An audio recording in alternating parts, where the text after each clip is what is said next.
Married ആണ്, happy ആയിട്ട് അവര് ഒന്നിച്ച് വർക്ക് ചെയ്യുന്ന ആൾക്കാരാണ്, ഹാപ്പി ആയിട്ട് പോകുന്നു. So that was meant to be, അങ്ങനെ വിശ്വസിക്കുന്ന ആളാണ് ഞാൻ. ശരിയാണ്, we have a beautiful girl child. അവൾക്ക് ഞങ്ങൾ രണ്ടുപേരും ഉണ്ട്. അവള് ഈ പറയുന്ന പോലെ വളരെ അണ്ടർസ്റ്റാൻഡിങ് ആയിട്ടുള്ള ഒരു കുട്ടിയാണ്. അച്ഛനും അമ്മയും ഞങ്ങൾ രണ്ടുപേരും ഒന്നിച്ച് തന്നെയാണ് അവളെ വളർത്തുന്നതും. അവളുടെ എല്ലാ കാര്യങ്ങളിലും ഞങ്ങളുടെ ഡിസിഷൻസ് എല്ലാം മ്യൂച്വൽ ആണ്. ആൻഡ് ഈക്വലി ആള് വരുമ്പോ I mean whenever he wants to be with her, she goes to him. അല്ലാത്തപ്പം ഞാൻ ടേക്ക് കെയർ ചെയ്യണു, അങ്ങനെ ഒരു ഡിഫറൻഷിയേറ്റ്, അങ്ങനെ ഒരു പ്രശ്നമേ അവിടെ വരുന്നില്ല. അതാണ് ഫസ്റ്റ് റിലേഷൻഷിപ്പിൽ സംഭവിച്ചത്.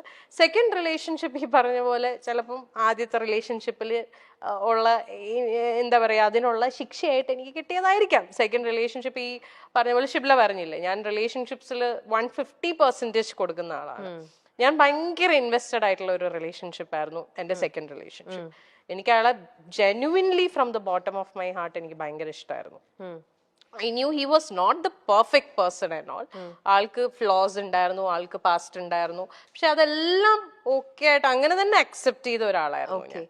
But I never thought he would do this to me. പിന്നെ അതിന് ഞാൻ കുറ്റം പറയുന്നില്ല, മേ ബി ആൾക്ക് നമുക്ക് ഫസ്റ്റത്തെ ഒരു അടി പോലെ നമുക്ക് എക്സാക്ട്ലി അത് കിട്ടി, അങ്ങനെ ഞാൻ വിശ്വസിക്കുന്നു. അങ്ങനെ ആയിക്കോട്ടെ, നമ്മൾ അങ്ങനെ ഒന്ന് ചെയ്തുകൊണ്ട് നമുക്ക് മറ്റുള്ളവരെ ബ്ലെയിം ചെയ്യാനും പറ്റില്ല. ഞാൻ ബ്ലെയിം ചെയ്യുന്നില്ല. എനിക്ക് ആകപ്പാട് ആളുടെ അടുത്ത് ദേഷ്യം തോന്നിയ ഒരു കാര്യം എന്ന് പറഞ്ഞാൽ അക്സെപ്റ്റ് ചെയ്തില്ല. ലൈക്ക് വേറെ ഒരു ആളോട് ഒരു ഇഷ്ടം തോന്നി അല്ലെങ്കിൽ ആ റിലേഷൻഷിപ്പിലേക്ക് പോയി എന്നുള്ളത് അത് ഓപ്പൺലി എന്നോട് പറഞ്ഞിരുന്നെങ്കിൽ നമ്മൾ സ്റ്റെപ്പ് ബാക്ക് ചെയ്യും. We would never force someone. നമുക്ക് ഒരാളെ ഫോഴ്സ് ചെയ്യാൻ പറ്റില്ലല്ലോ നമ്മളെ കൂടെ നിൽക്കൂ എന്നുള്ളത്.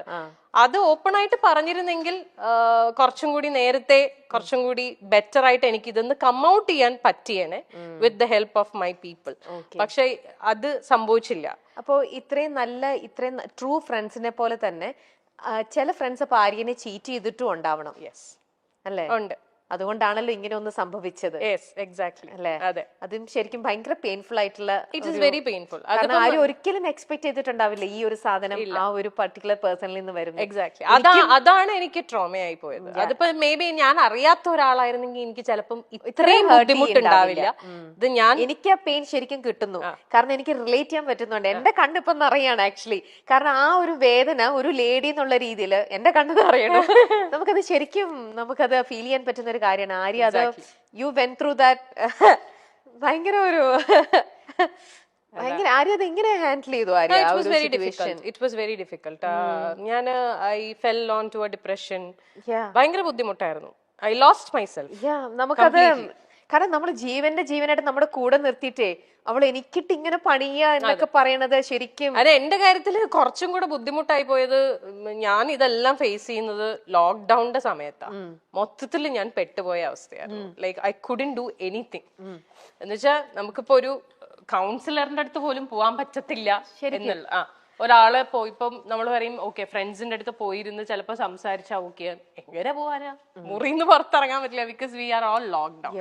ആകപ്പാടെ ഈ കമ്മ്യൂണിക്കേഷനേ ഉള്ളൂ. പക്ഷെ എത്രയൊക്കെ നമ്മൾ ഫോണിൽ കമ്മ്യൂണിക്കേറ്റ് ചെയ്താലും ഒരു ഫേസ് ടു ഫേസ് നമ്മൾ ഇപ്പൊ ഇങ്ങനെ ഇരുന്നൊരു ബ്രേക്ക് ഡൗൺ ചെയ്ത് പോയാൽ ചിലപ്പോൾ ഇതങ്ങ് പോവും. അതും ഫോണിൽ നമ്മൾ സംസാരിക്കുന്നതൊക്കെ തമ്മിൽ there's a lot of difference. അപ്പം ആ ഒരു സാധനവും എനിക്ക് കിട്ടിയില്ല. അപ്പൊ ഞാൻ മുഴുവനായിട്ട് ഞാൻ അതില് എന്താ പറയാ ഡ്രൗൺ ആയി പോയി. പിന്നെ ആര്യനെ ഹെൽപ്പ് ചെയ്തത് ഞാൻ തന്നെയാ.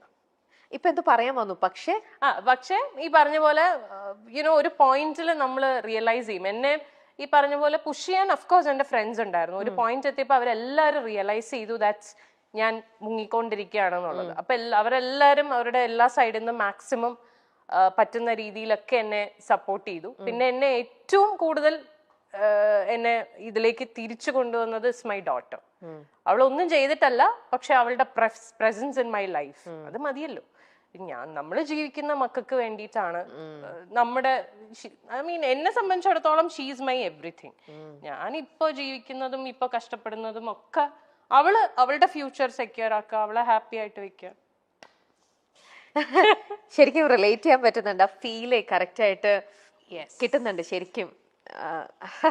ഭയങ്കര ഇത് കണ്ടു കഴിഞ്ഞാൽ എന്നെ ഈ പറഞ്ഞ എന്റെ ഫ്രണ്ട്സ് എല്ലാരും ചീത്ത വിളിക്കും.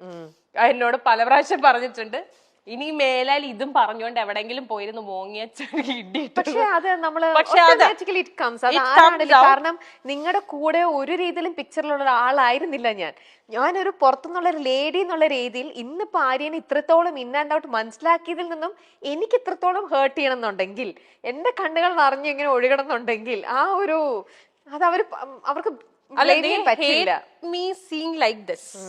ഞാൻ ഇങ്ങനെ ഇരുന്ന് കരയണത് കാണാനൊന്നും അവർക്ക് ഇഷ്ടമല്ല, അതുകൊണ്ടാണ് അവര് പറയുന്നത്. അതെ, കുറച്ചും കൂടെ ബോൾഡ് അല്ലാതെ വേറൊന്നും കൊണ്ടിട്ടല്ല. അവര് പറയണത് എന്തിനാ ഇങ്ങനെ ഇപ്പൊ ഇനി കരയില്ലേ എന്ന് പറയും. അത് അവരുടെ പോയിന്റ് ഓഫ് വ്യൂല് വളരെ അവർക്ക് അങ്ങനെ പറഞ്ഞ പോലെ ഈ ഞാൻ മറ്റേ ഇമോഷൻ ആളായതുകൊണ്ട് ഇത് ട്രിഗറായി വരും. കഴിഞ്ഞു, that's over. പക്ഷെ എന്നാലും അത് ആര്യ എത്ര ടൈം എടുത്തിട്ടുണ്ടോ അതിന്ന് റിക്കവർ ചെയ്ത് ഇങ്ങനെ വരാനായിട്ട്? സെൽഫ് തന്നെയാണ് അത് കംപ്ലീറ്റ് വർക്ക് ചെയ്തത്. More than 1 year. അല്ലേ? പിന്നെ ഞാൻ എന്താ ചെയ്ത വെച്ചാല് ഞാൻ I wanted to distract my mind completely. അങ്ങനെ ഞാൻ ഫുൾ എന്റെ കോൺസെൻട്രേഷൻ എന്റെ ബ്രാൻഡിലിട്ടു. കാഞ്ചീവരത്തില് ഒന്നും നോക്കിയില്ല, ബ്രാൻഡ് മാക്സിമം വർക്ക് ചെയ്ത് എനിക്ക് തോന്നുന്നു ആ ഒരു സമയത്താണ് ഞാൻ ആ ബ്രാൻഡിനെ ഒന്ന് ശരിക്കും പൊക്കിയെടുത്ത് കൊണ്ടുവന്നത്.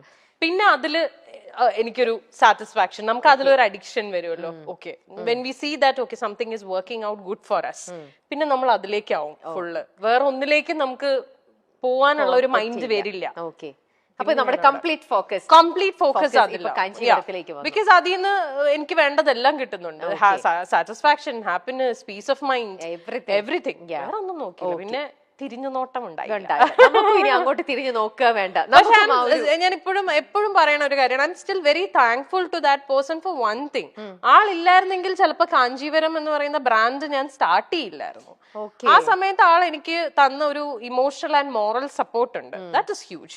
കാരണം അതിന് ഞാൻ I will be for ever grateful. ഒരു നിമിത്തം അതെ, ചിലപ്പോ അതിന് വേണ്ടിയിട്ടായിരിക്കും അദ്ദേഹം ലൈഫിൽ വന്നിട്ടുണ്ടാവും. അത് വന്നു, ഇതിങ്ങനെ ആയി, അതങ്ങ് പോയി, നമ്മൾ കുറച്ച് കാര്യങ്ങൾ അതോടെ പഠിച്ചു. ആ ഒരു അതിൽ പഠിച്ചത് കൊണ്ട് നമ്മൾ ഇപ്പോ കാഞ്ചീവരം കുറച്ചും കൂടെ ഇന്ന് അടിപൊളിയായിട്ട് എന്നുള്ള രീതിയിൽ ബോൾഡ് ആവുന്നു.